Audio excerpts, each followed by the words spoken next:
Welcome to the English Desk. This channel takes English apart and puts it back together in a way that makes sense. Short lessons, clear examples. Let's get into it. Okay, let's unpack this. We are diving into a grammatical point that uh, it seems so tiny on the surface, Right. but it actually holds the key to some incredible clarity in how we communicate. Mm. I'm talking about, of course, what versus which. It's such a classic. And most of us, in just day-to-day conversation, we really do treat them as synonyms. Clearly. But they force us to make these, fundamentally different assumptions about what kind of answer we're even expecting. They sort of reveal our own mental framework. Yeah, and the source material we've pulled for you today, especially this great excerpt from The Bounds of Choice, it makes it so clear. This isn't just about, avoiding a little grammar mistake. No, not at all. It's about strategically signaling the bounds of choice you're offering to the person you're talking to.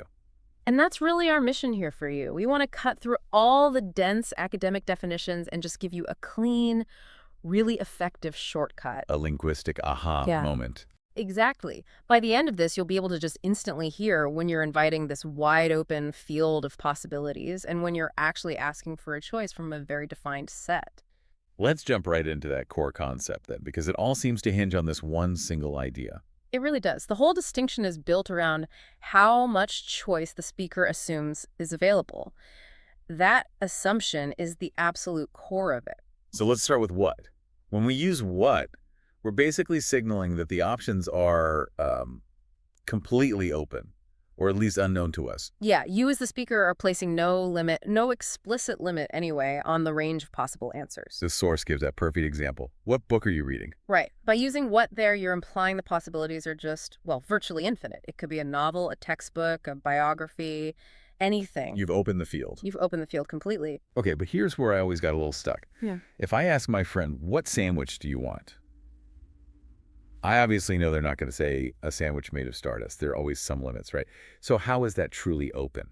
That's such a good point, and that's where the nuance is. Even when we use what, we're leaning on this huge amount of shared context. The rules of reality, what's actually in the kitchen. The implied boundaries. Precisely.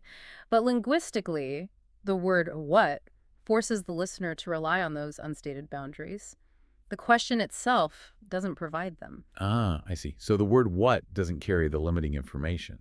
The listener has to do a little bit of work based on the environment. Exactly. And conversely, when you use what, you're doing that work for them. You're signaling the total opposite. The options are limited, they're known.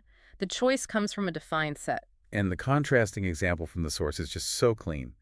Which book are you reading, the novel or the textbook? There it is. The choice is explicitly bounded. There's no ambiguity. You've provided the boundaries right there in the question. You've drawn a line around the acceptable answers. That's the perfect way to picture it. If you can mentally draw a line, use which. If it's more like an open horizon, you use what. Okay, so this brings us to the big problem. If the rule is that simple, open versus limited, why do we all mix them up constantly in casual conversation? Well, it really comes down to linguistic effort. Laziness. A little bit, yeah. And social context. The source points out that in everyday speech, we just ignore this boundary because, like you said, context is usually strong enough to do the work for us. The soda example from our notes is great for this. You walk up to a vending machine that only has Coke and Sprite, Mm-hmm. and you ask your friend, what soda do you want? They know you mean Coke or Sprite. They're not going to suggest an iced tea. The context of the machine does all the heavy lifting. It does. It saves the speaker the tiny cognitive effort of saying, which soda do you want, Coke or Sprite? Meaning survives, even when the form is a bit loose. But what does that loose form cost us? Because it has to cost something. It costs precision. And it puts a small burden on the listener. It might only be for a fraction of a second, but they have to do that extra mental step of checking the context, imposing the limits, and then answering. And this is why it becomes so critical in certain situations. Mm-hmm. When does this stop being optional and start becoming, mandatory for clear communication? Well, the source is really explicit about this. It's writing. Yeah. It's especially academic, technical, or any kind of formal writing. That's where the distinction becomes incredibly visible. Because you don't have that shared physical context. Exactly. You can't rely on a shared glance at a vending machine. If you're writing a report and you use what, you would better mean that the field is wide open. Whereas if you mean to draw attention to the 3 options you vetted last week, You absolutely have to use which. You have to. Using which correctly in a formal setting, it subtly communicates that you've already done the work. You've analyzed, you've defined, you've limited. It signals clarity and structure to your reader. That makes perfect sense. So what we need then is a sort of mental firewall, a quick test you can run in your head. And we have one. The guiding question is super simple. Just ask yourself, is the listener choosing from a known, defined group? And the answer is just yes or no. Just yes or no. If it's yes, you use which.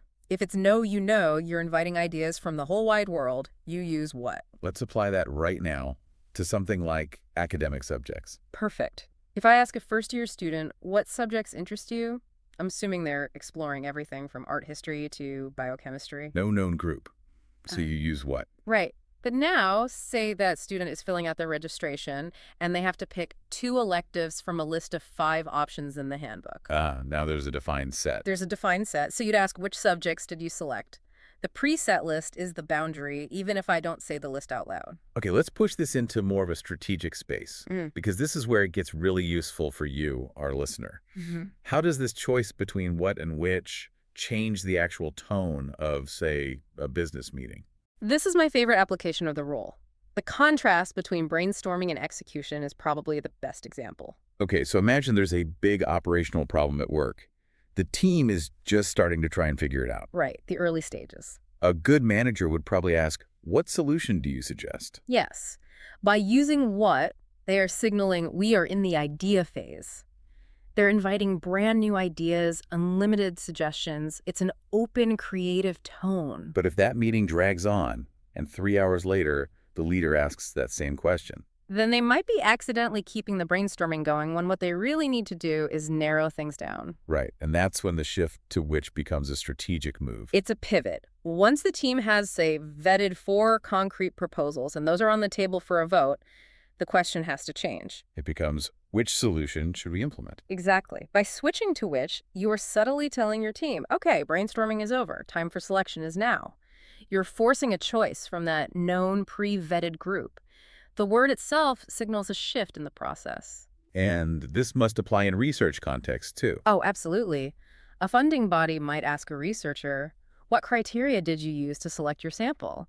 That's an open door for them to talk about ethics, demographics, anything. So, what covers everything? It does.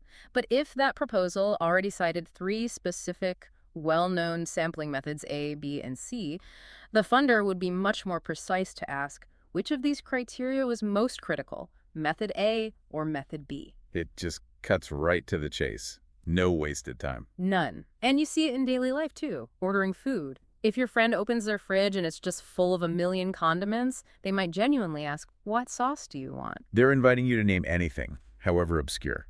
But if you're at a restaurant and the server says, we have ranch or blue cheese, the most efficient and frankly correct question is, which dressing would you prefer? Because the boundary has been clearly established. Right, and which respects that boundary. So the big takeaway here is that this rule isn't restrictive, it's actually additive. It adds clarity to your communication. That's it, exactly. The synthesis is just so straightforward. What opens possibilities up? It signals a need for creativity, which narrows them down and signals a need for a decision. It goes from being this fussy little grammar rule to a real strategic choice. It does. And for you, the value is just gaining that precision. When you train yourself to listen for whether a choice is defined or not, the decision of which word to use becomes second nature, and your communication gets instantly clearer. It's about building trust, really. Linguistic trust. So since this whole thing rests on the assumptions we make about boundaries, let's leave you with a final thought to think about this week. Okay. We've established that in casual chat, a lot of us default to what, even when we mean which. Context saves us. It's the path of least resistance, for the speaker anyway. But what if a professional, someone in a position of authority, consistently uses what when there's clearly a limited choice? So they ask, what proposal should we go with when there are only 2 on the table? You have to wonder, right? Is that just linguistic carelessness? Or could it be a subtle, maybe even subconscious attempt to maintain an air of false openness? Exactly. Is that leader trying to signal that they're still open to a third option, even if the deadline is now? Or are they just not being precise? That's a great question. So start listening for it this week. Pay attention to how people frame choices.